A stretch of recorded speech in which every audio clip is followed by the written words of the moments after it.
Egun on guztiei eta eskerrik asko etortziengatik. Hemen gaude lau udalerri berri webak sartzeko eta besterik gabe hitza emango diot Umako lehendakariari esan izan. Bueno, eskerrik asko guztiei deialdietara etortzeagatik. Gaur oso pozik gaude, egun pozgarria eta historikoa gaurkoa guretzat.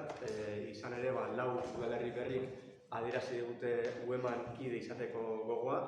Horrela berretsi dute edo berretsiko dute aurki udalerri horiek, eta gure partetik eskerrak eman nahi dizkiegu Arrankudiaga, Arruazu, Donestebe eta Etxeberriako udalei.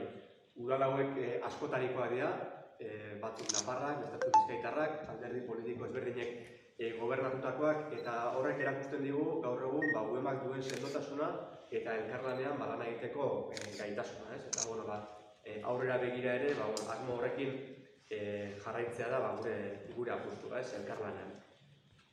Lau hauekin 101 udal izatera iritsiko da UEMa, eta horregatik aipatzen genuen pixkat momentu historikoa dela.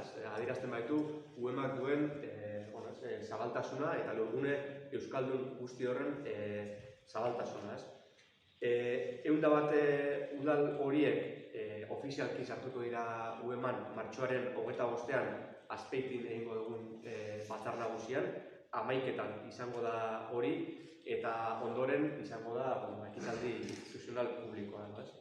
Ekitaldi horrek 3 helburu nagusi izango ditu. Batetik, 101 udal horiek euskerari eta euskararen biziberritzeari egiten dioten ekarpena errekonozitzeko eta goraipatzeko. Udalerrietako ordezkariekin batera, gonbidatu ditugu udalerri horietako euskara elkarte, eragile eta abarrak ere bai, eta aitortza eta eskertza egin gura diegu guztiei. Bigarrenik, udalerri euskaldunek, euskaren arnasgunek duten garrantzia azpimarratu nahi dugu ekitaldi horretan. Euskararen erdia udalerri euskaldunetan ekoizten dela adierazten dute adituek eta sozialinguistek ere. Eta ekoitzi ez ezik, uste dugu bizi berritu ere egiten dela udalerri horietan, eta horrek egundoko eragina daukala euskararen erabileran, ez bakarrik udalerri euskaldunetan, baizik eta udalerri euskaldunetan atorren jendearengan edo inguruko horietan. Eragina daukala inguruan ere, eta garrantzia hori edo efektu biderkatzaile hori ere azpimarratu nahiko genuke.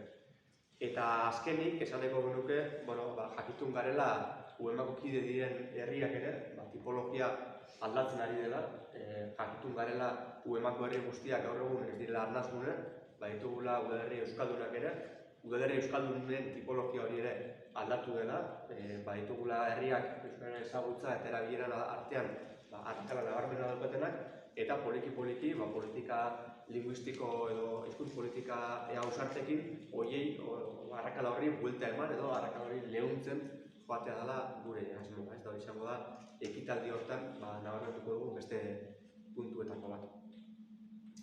Horrainotxe esateko geneukana, galderarik edo baldin badago.